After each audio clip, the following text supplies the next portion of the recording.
I am very delighted to have an opportunity to speak to this audience this afternoon. When a suggestion was made by Florence that I should come and talk here, I had some mixed feelings. The last time I was here, I was attending a presidential debate. And I don't think that I was very fairly treated. But I said I would come again. And I've come again and again to this place. So I'm very happy to see this audience this afternoon. I was asked to talk about a vision for the next 60 years and beyond. 60 years ago, our people proclaimed our country's independence.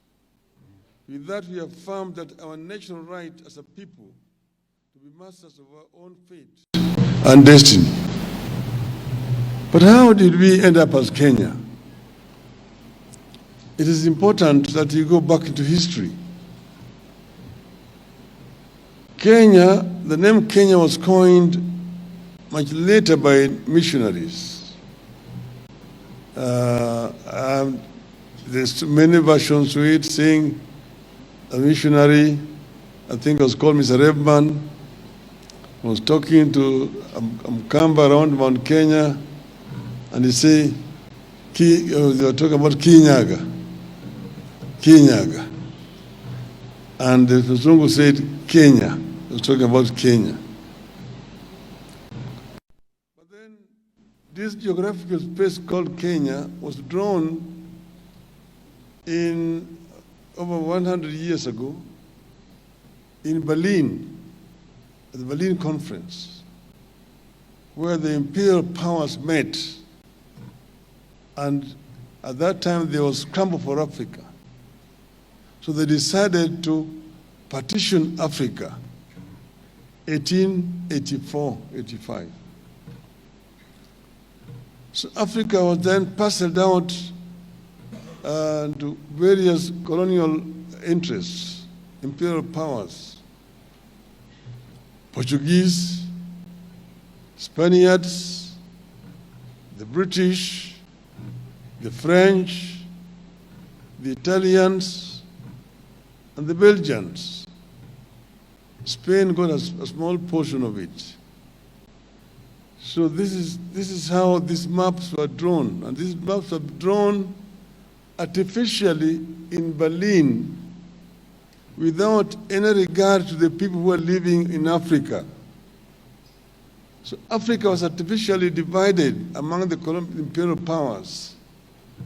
That's why you see that borders among many African countries are straight lines. If you see a border with Somalia, it is a straight line. One line inside and one straight line and another line outside.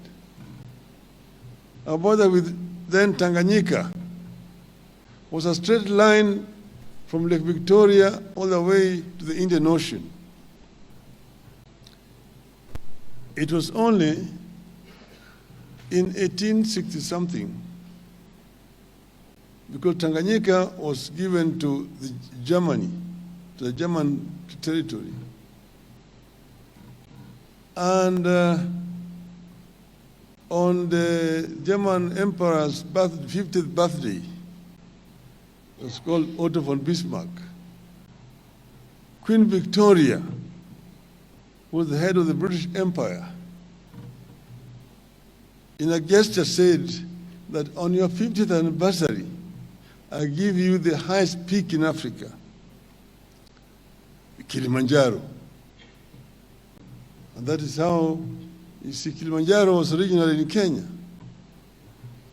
But then you see the map between Kenya and Tanganyika, now Tanzania, a straight line from Lake Victoria to Kilimanjaro, then it comes into Kenya, takes Kilimanjaro to Tanganyika, then again a straight line to the Indian Ocean.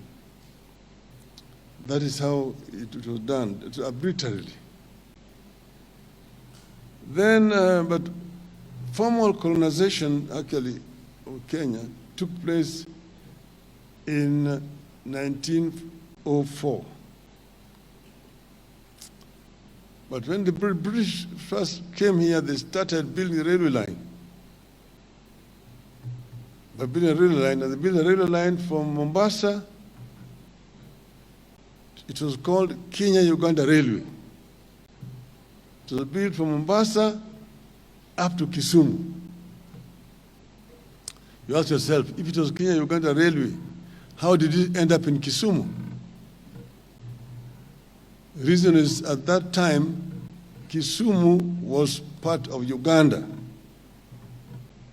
Uganda's boundary came all the way up to Naivasha. From Naivasha up to Lake Turkana, the west of that was Uganda. That's why it was called Kenya-Uganda Railway. And when it reached Kisumu, it had reached Uganda. From there, they were now taken by ship across the lake to Port Bell in Uganda. Then, but then this Kenya was called actually just a territory. It was actually run by a company called British East Africa Corporation. They were just using it for hunting, coming to search for gold and ivory. But then came one colonial master, one imperialist by the name of, his other name, but later on it became known as Lord Delamere.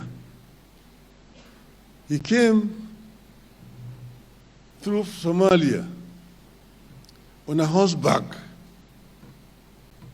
And when he came on a horseback, he arrived on Mount Kenya.